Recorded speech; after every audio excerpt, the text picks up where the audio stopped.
I saw a woman quite a number of years ago who suffered from all kinds of gastrointestinal symptoms, a lot of pain, and she had been under many physical examinations and different doctors and hospitalized and so forth. And the pain continued, and it affected her life, the quality of life, very strongly.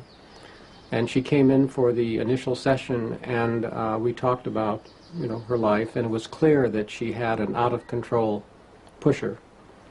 And so the first piece of work that I did with her was to talk to her pusher. This is the method of voice dialogue, in which we literally have the person move over and we carry on a conversation with these different selves that we've been talking about. So she moved over to the pusher, and the pusher was very similar to the woman who first sat down there.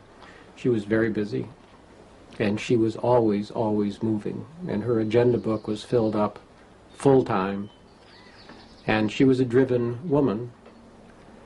We then came back to the center place where she was in the beginning and talked about that a little bit, and then I said to her, I wonder if it might be possible to talk to the person on the other side. Do you ever just sit, or do you know how to be rather than do? Because the idea of being would be different than the idea of doing. Well, she didn't know much about being, but she got the idea, and we moved over to the other side. And I started talking, but with being there's not much talking because she just is. And her pain that she had had, for 3 years plus was gone. Absolutely gone.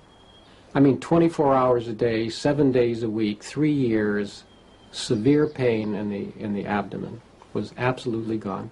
All the time that we were in this being energy.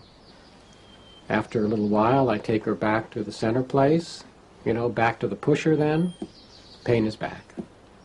Back to the opposite side, the pain is gone. Back to the center. Now that was a revelation for her, to realize that she had been married to this way of being in the world, literally married to this way of being in the world. And it had a consequence, and the symptoms essentially cleared up out of that ability to be quiet like a hummingbird, which had never ever been made available to her before. We have seen many examples where in one subpersonality there's an entirely different psychophysiological makeup than another. So that you find that somebody who comes in and stutters, another self will speak and it won't stutter. You find that some selves have headaches, others don't. The being voice very frequently doesn't have any of the symptoms that the other voices have. If you get into the self that's more flowing and more natural, or angrier and more reactive, headaches will disappear, tight shoulders will disappear, funny feelings in the stomach will disappear, and they will reappear when the primary self comes in. One of the primary selves that we've seen very frequently in women with breast cancer is a very responsible mother. Very responsible, who has taken care of everybody since she was very young. Perhaps these responsible mothers come in usually around the age of 4 or 5 years old in a conscious way. Sometimes they've been operating since infancy. But one dream of a woman with breast cancer who was one of the most beautiful, responsible mothers you'd ever want to meet. She would take care of you, and she would take care of me, and she took care of her husband, and she took care of everybody she met. And she was really wonderful with it. But she gave so much that she wound up with breast cancer. And she had a dream the night before she went in for her operation, for her mastectomies.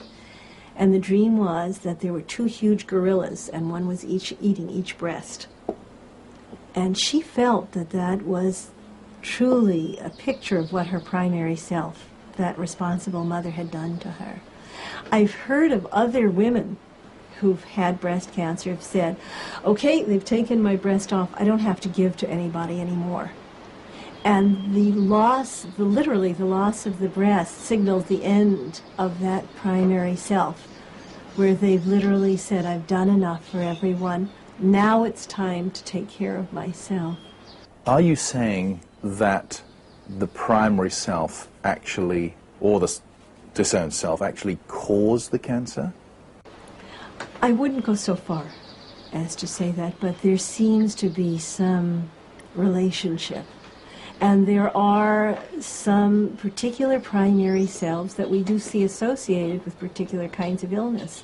An out-of-control pusher is not infrequently related to some kind of problem with the heart or with migraines. A perfectionist will very frequently have migraines because of the effort. And then you switch out of the perfectionist and suddenly the migraine clears up and the eyes clear. Has there been any cures of diseases through the application of your techniques?